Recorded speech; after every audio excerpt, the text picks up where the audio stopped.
नमस्कार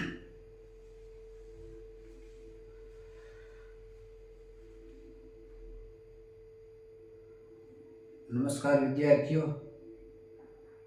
कैसे हैं आप सब। उम्मीद करता हूं कि आप सब ठीक होंगे। आज अपनी जो हिंदी का एक महत्वपूर्ण टॉपिक बनता है शुद्ध वाक्य शुद्धि या शुद्ध वाक्य। तो कल ये पार्ट आपका 3 रहेगा। एक पर हमने वाक्य विचार में समझा था, दूसरे में हमने वाक्य शुद्धि किन किन प्रकार से हो सकती है वो हमने डिस्कस किया था। और आज हम उससे संबंधित कुछ वाक्य लिख रहे हैं बोर्ड पर, ताकि आपको पता चले कि अगर कल जो बताया था उनसे संबंधित अशुद्धियाँ होती है तो किस प्रकार की होती है। जैसे कल हमने जाना था, एक बार थोड़ा सा रिवीजन कर ले। संज्ञा से संबंधित हमने समझ लिया था। संज्ञा सर्वनाम से संबंधित समझा था हमने। इन वजह से जो है अशुद्धि हो सकती है। संज्ञा, सर्वनाम, विशेषण,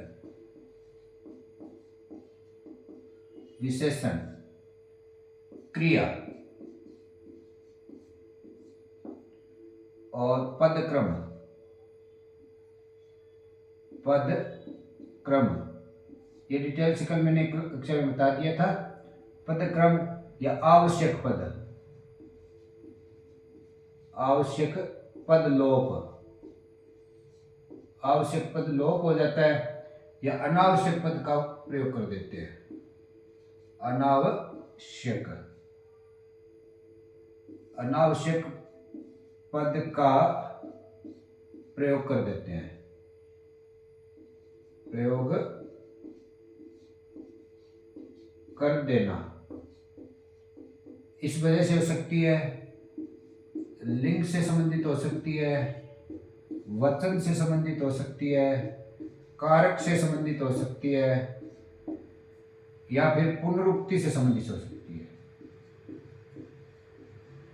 पुनरुक्ति से संबंधित हो सकती है।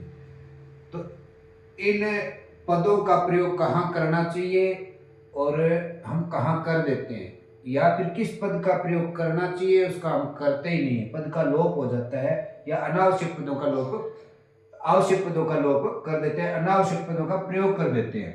तो इन वजह से हो सकती है। कल हमने जान लिया था संज्ञा से संबंधित और सर्वनाम से संबंधित। आज अपने जो है वो विशेषण, क्रिया, विशेषण और क्रिया, पदक्रम, आवश्यक पदों, इन सब से हम एक एक करके वाक्य लिखूंगा मैं बोर्ड पर। आपको साथ साथ बताते चलना है कि इसमें किस प्रकार की अशुद्धि है और वाक्य कैसे आते हैं। और जो मैं आपके सामने लिख रहा हूं उनमें से कुछ वाक्य ऐसे हैं जो पहले के एग्जाम में पूछे गए हैं।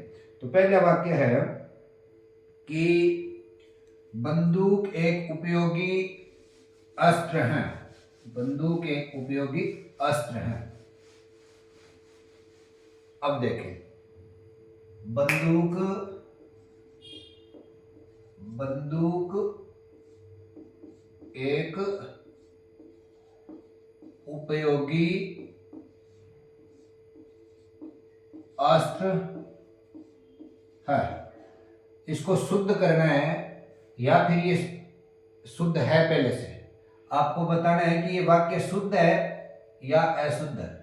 अगर अशुद्ध है तो किस वजह से, शुद्ध कैसे कर सकते हैं। तो ये वाक्य मैं आपको बता देता हूँ, आप कमेंट करके बताएं कि शुद्ध है या अशुद्ध है। तो मैं आपको ये बता रहा हूँ कि ये जो वाक्य है वो पूर्ण रूप से अशुद्ध है, क्योंकि बंदूक एक उपयोगी अस्त्र नहीं होता। क्या नहीं होता? अस्त्र नहीं होता। तो फिर क्या होता है? शस्त्र। क्या है? शस्त्र। तो ये क्रिया से संबंधित है। क्या है? क्योंकि ये चलाए जाने वाली चीज है और इसमें क्रिया से संबंधित एक अशुद्धि हुई है, इसलिए ये वाक्य क्या है? अशुद्ध। तो इसको क्या करना है? बंदूक एक उपयोगी शस्त्र है। दूसरा वाक्य देखिए, उसे गीत की 2 4 आती है। उसे गीत की 2 4 आती है। अब इसमें किस प्रकार की अशुद्धि है आपको देख करके बताना है। उसे गीत की दो चार आती हैं। तो इसमें आपने देखा था, इसमें मैंने आपको बता दिया कि क्रिया से संबंधित, इसमें क्रिया से नहीं थी, आवश्यक जो पद था ना, आवश्यक पद उसका लोप हो गया था। आवश्यक पद क्या था? शस्त्र था, और हमने क्या कर दिया था? अस्त्र कर दिया। तो इसमें आवश्यक पद की लोप हो गया था। उसे गीत की दो चार आती है, तो उसे गीत की दो चार लड़ियां लिख सकते हो, लड़ियां, या फिर उसमें आ सकता है पंक्तियां, या उसमें आ सकता है कड़ियां, कड़ियां। उसे गीत की दो चार कड़ियां, लड़ियां या पंक्तियां आती हैं। तो इस प्रकार इसमें आवश्यक पद जो था ना, उसका इसमें क्या कर दिया गया है? लोप कर दिया गया है। तो जहां पर जो पद आना चाहिए था वो पद नहीं आया, उसका लोप कर देना आवश्यक पदों के लोप के कारण अशुद्धि हो गई। तो इसमें किस प्रकार की अशुद्धि? आवश्यक पदों के लोप के कारण। अब हम करते हैं क्रिया से संबंधित। ये दो वाक्य समझ में आ गए। इसलिए मैं ज्यादा वाक्य नहीं लिख रहा, आपको ये बता रहा हूं कि आवश्यक पद क्या आना चाहिए, क्या आ गया। तो हमें एक एक चीज का बारीकी से पता होना चाहिए कि अस्त्र का क्या मतलब है, शस्त्र किसे कहते हैं, अस्त्र किसे कहते हैं। ये जब आप पर्यायवाची विलोम शब्द वगैरह पढ़ते हो ना, शब्द शुद्धि, तो उसमें ये सारा का सारा वहां क्लियर होता है। तो आपको ये पता होना चाहिए। उसके बाद हम बात करते हैं क्रिया से संबंधित। एक वाक्य है कि गुरुजनों की आज्ञा माननी चाहिए। गुरुजनों की आज्ञा माननी चाहिए। गुरुजनों की आज्ञा माननी चाहिए। अब आप देख रहे हैं ना, वाक्य शुद्ध है कि अशुद्ध आपको बताना है। गुरुजनों की आज्ञा माननी नहीं, माननी तो हर एक की बात जा सकती है, लेकिन गुरुजनों शब्दों के साथ उनकी आज्ञा का पालन किया जाता है। क्या पालना की जाती है, आज्ञा की पालना करनी चाहिए। तो गुरुजनों की आज्ञा का पालन क्या लिखना चाहिए? आज्ञा का पालन करना चाहिए। तो इसमें यहां जो माननी, हमने मानना जो लिखा है ना, ये माननी, ये मानना क्रिया है, इसे प्रत्यय जुड़ करके माननी बना है। तो यहाँ पर हमें इस क्रिया का प्रयोग करना चाहिए, यह क्रिया का मानने का प्रयोग करते हैं। जैसे दूसरा एक वाक्य देखिए, उसने शीशा तोड़ा और भाग गया। उसने शीशा तोड़ा और भाग गया। ठीक है, तो इसमें क्या करना है अपने को? किस प्रकार की अशुद्धि है? उसने शीशा तोड़ा और भाग गया। तो यहां अपने करेंगे वह शीशा तोड़ कर भाग गया। अब यहां तोड़ा और भाग गया, इसका मतलब ये और शब्द आ रहा है ना, यहां दो काम किया उसने। तो तोड़ कर भाग गया, ये तोड़ कर पूरा लिखना चाहिए, कल मिलता है करने। तोड़ कर भाग गया या पूर्वकालिक क्रिया, भागना बाद में हुई और पहले उसने शीशा तोड़ा, तो यहाँ पूर्वकालिक क्रिया का प्रयोग हम करेंगे। तो यहाँ पर अलग अलग कर दिया, इसलिए ये गलत हो गया। और का मतलब दो भाग अलग अलग है, और यहाँ पर उसने तोड़ करके वो भागा है, इसलिए क्रिया अलग अलग है। ठीक है, इसलिए यहाँ पर भी क्रिया से संबंधित। जैसे एक वाक्य और देखो, उसे पालतू भाषण बोलने की आदत है। उसे फालतू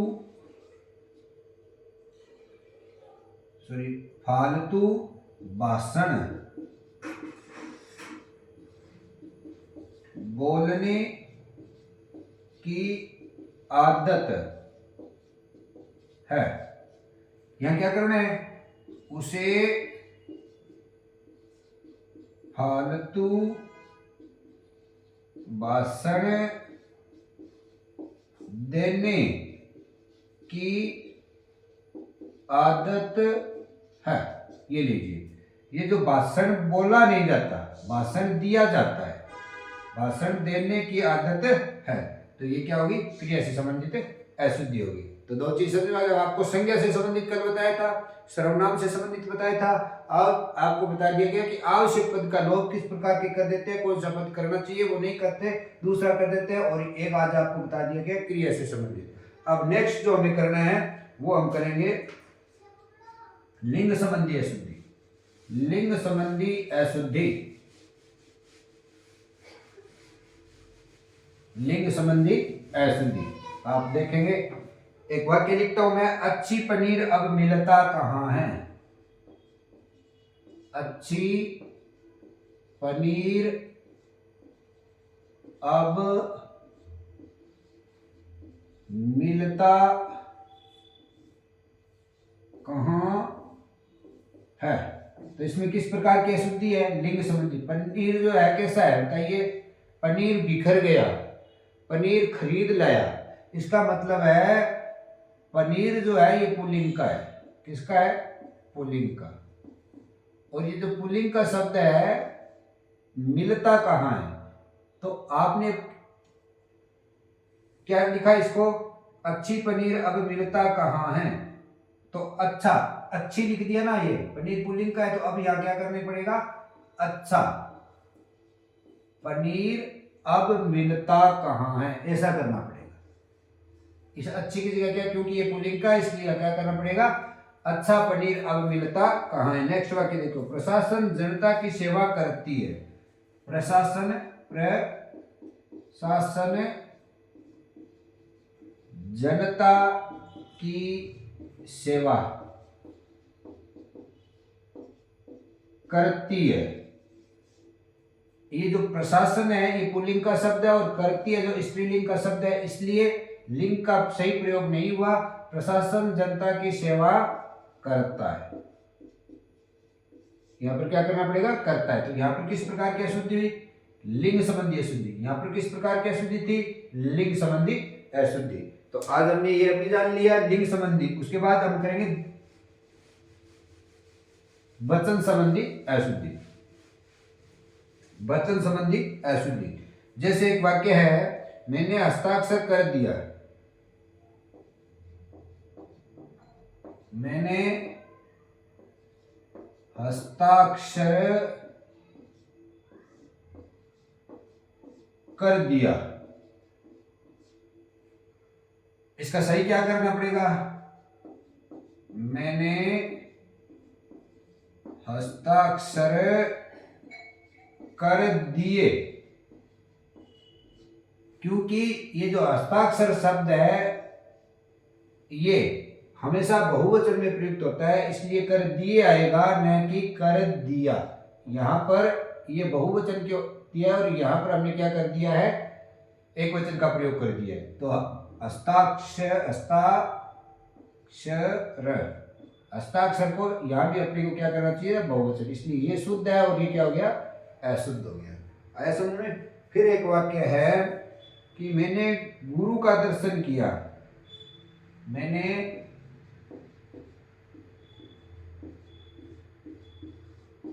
गुरु का दर्शन किया। अब यहां पर भी आपको पता होगा कि दर्शन जो शब्द है ये क्या है, बहुवचन में, और यहां पर क्या कर दिया, एक वचन का। तो अब हम इसको क्या करेंगे, मैंने गुरु के दर्शन किए। गुरु के दर्शन किए, तो ये के दर्शन बहुवचन में है, तो अपने को यहाँ भी क्या करना पड़ेगा, बहुवचन का। तो ये वचन से संबंधी अशुद्धि हुई। अब इस प्रकार के आपको उदाहरण देखने पड़ेंगे। मैंने एक एक दो दो उदाहरण दिए क्योंकि वीडियो बड़ा हो जाता है, तो ध्यान रखना है। आज अपने को इसको पूरा भी करना है। अब नेक्स्ट जो है वो देखेंगे कि अनावश्यक पद के प्रयोग। अनावश्यक पद के प्रयोग के कारण जो अशुद्धि है उसका एक उदाहरण देखेंगे हम एक उदाहरण है, प्राचार्य की बात मान लो या प्राचार्य की बात को मान लो। प्राचार्य की बात को मान लो। यहां करना क्या है अपने को? प्राचार्य की बात मान लो। ये जो है ना बात को, ये अपने अनावश्यक पद जोड़ दिया।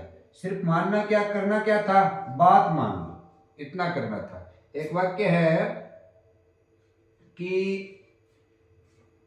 कृपया 3 दिन का अवकाश स्वीकृत करने की कृपा करें। कृपया 3 दिन का अवकाश, कृपया 3 दिन का अवकाश स्वीकृत करने की कृपा करें। इसको क्या करना है? कृपया 3 दिन का अवकाश स्वीकृत करें, सिर्फ इतना ही करना है। कृपया 3 दिन का अवकाश स्वीकृत करें। ये जो पद है ये अनावश्यक, करने की कृपा करें ये अनावश्यक हो गया, स्वीकृत करें। तो ये इस प्रकार अनावश्यक पद यहाँ पर जोड़ दिया गया। तो लिंग संबंधी हो गई, वचन संबंधी हो गई। आवश्यक पद लगाना चाहिए था, उसे नहीं लगाया, उसका लोप कर दिया, इस प्रकार की हो गई। और फिर हमने कर दिया अशुद्धि, किस प्रकार की? अनावश्यक पद को लगा करके। अब हम करते हैं कारक से संबंधित अशुद्धि कैसे हो सकती है। जैसे एक वाक्य है, आपने कितनी पुस्तक चाहिए? आपने कितनी पुस्तक चाहिए? इसका क्या करोगे? आपको कितनी पुस्तक चाहिए?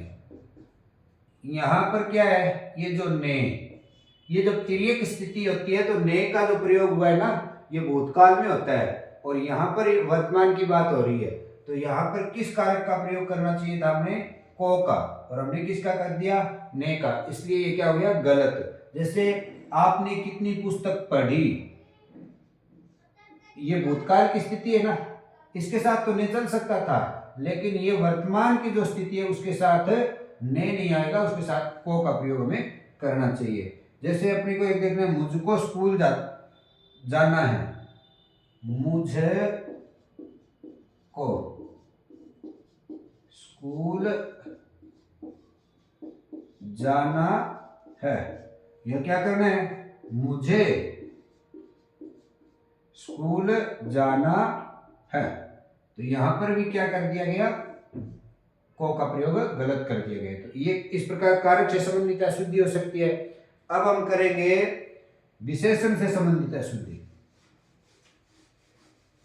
मैं आज केवल वाक्य के माध्यम से आपको बता रहा हूं और ज्यादा वाक्य नहीं दे रहा, एक एक दो दो आप इन वाक्यों का अभ्यास भी करें। आगे है, वह वापस लौट आया। वह वापस लौट आया।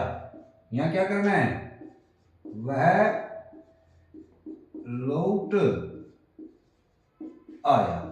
ये जो वापस शब्द है ना, लौटने का मतलब ही वापस होता है, लौटाने का मतलब ही वापस है। और यहाँ क्या लिखा गया है कि वह वापस लौट आया। तो ये वापस शब्द जो है ये इसके साथ नहीं आएगा, इसलिए यहाँ पर भी किस प्रकार की अशुद्धि होगी? विशेषण से संबंधित अशुद्धि होगी। जैसे आज सोमवार का दिन है, आज वैसे तो शिवरात्रि है, चलो ये लिख देता हूं, शिवरात्रि का दिन है। तो इसका क्या करोगे? आज शिवरात्रि है। अब शिवरात्रि का जो ये कर दिया गया, ये गलत कर दिया गया। इसका मतलब यहां पर हमने किस प्रकार की विशेषण से संबंधित अशुद्धि कर दी।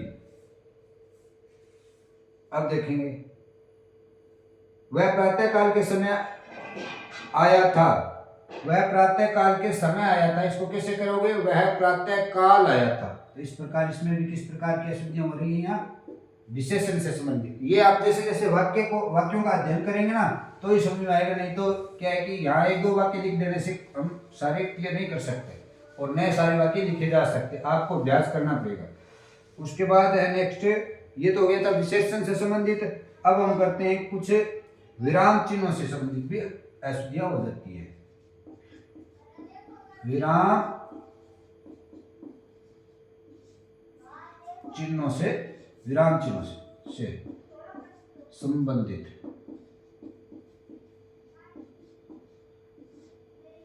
अशुद्धियां हो जाती है। तो इसका हम कहते से विराम चिन्ह आपको पता ही है और कक्षा के अंतर्गत बता दिए जाएंगे कि कौन कौन से विराम चिन्ह है। तो आपको ध्यान रखना है, विराम चिन्ह जो है ना उस पर एक दिन अलग से बात करेंगे। लेकिन वाक्य में किस प्रकार की अशुद्धि हो जाती है, जैसे एक वाक्य है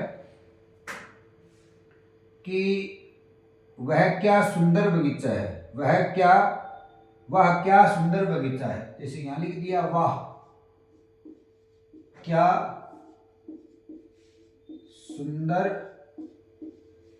बगीचा है। ठीक है, अब ये था। अब हमें करना क्या चाहिए था, किस विराम चिन्ह का प्रयोग करना चाहिए? वाह जैसे ही आए तो विस्मय बोधक, हम विस्मित हो रहे हैं कि सुंदर चीज को देख करके हम क्या हो जाते हैं, विस्मित हो जाते हैं। तो यहाँ पर इस चिन्ह का प्रयोग करना चाहिए जो हमने नहीं किया, इसलिए ये वाक्य क्या हो गया था, अशुद्ध हो गया था। अब ये अशुद्ध है और अब क्या कर दिया गया, इसको शुद्ध बना दिया गया। जैसे एक वाक्य और मान लीजिए, अरे यह तो रातों रात अमीर हो गया। अरे यह तो रातों रात, ये योजक चिन्ह था। ठीक है, रातों रात अमीर हो गया, अमीर हो गया। अब या तो मैं इसको नहीं लगाऊंगा और एक या गलती कर ही रखी है, अरे के साथ इसमें बोधक आ जाएगा। अगर ये रातों रात नहीं लगाया, यहां भी नहीं लगाया, तो इसकी वजह से भी वाक्य अशुद्ध हो सकता है। तो ये भी अब अशुद्धि थी और अब हमने क्या कर दिया, शुद्ध कर दिया। अब क्या थी, अशुद्धि थी और अब हम क्या कर रहे हैं, शुद्ध कर रहे हैं। तो ये वाक्य तो हो गया शुद्ध और अब ये क्या था, अशुद्ध। समझ में आ गई? तो इस प्रकार और भी सारे विराम चिन्ह है, लेकिन सारे विराम चिन्हों का मैं प्रयोग नहीं कर सकता। और अगर मैं यहाँ पर ये किया तो ये मैंने प्रश्नवाचक नहीं लगाया, अब नहीं लगाया और अब लगा दिया गया। अगर यहाँ लोप कर देता तो भी क्या हो जाता, विराम चिन्ह की वजह से अशुद्धि हो जाती। तो इस प्रकार ये हो गया। तो इस प्रकार कुछ अवयव की वजह से भी वाक्य क्या है कि अशुद्ध हो जाते हैं। जैसे एक वाक्य है, यद्यपि वह दुष्ट था फिर भी मैं वहां गया। यद्यपि वह दुष्ट था फिर भी मैं वहां गया। अब यहां क्या है, यद्यपि एक अव्यय है और इसके साथ फिर भी नहीं आता, ये भी अव्यय है। तो क्या आएगा, यद्यपि के साथ तथापि मैं भी वहां गया। तो ये अव्यय की वजह से भी वाक्य अशुद्ध हो गया। तो इस प्रकार हम देख रहे थे वाक्य में किस प्रकार की अशुद्धि हो जाती है। तो ये ज्यादा मैंने वाक्य नहीं लिखे, 1 2 3 4 4 वाक्य मैंने लिख करके आपको बताया। किसी न किसी एग्जाम के अंदर कोई ना कोई वाक्य पूछा ही गया है। बहुत है वाक्य मेरे पास नोट्स के अंदर, लेकिन मैंने सारे नहीं लिखवाए हैं। आपको सिर्फ इंपॉर्टेंट जो बनते थे या आपको एक बार समझाने की दृष्टि से मैंने आपको बताए हैं। और ये जो अगर क्लास आपको ठीक लगे तो अपने साथियों को भी शेयर करें और चैनल को सब्सक्राइब करें। अब हम नया टॉपिक भी नेक्स्ट शुरू करेंगे। तो जय हिंद, जय भारत।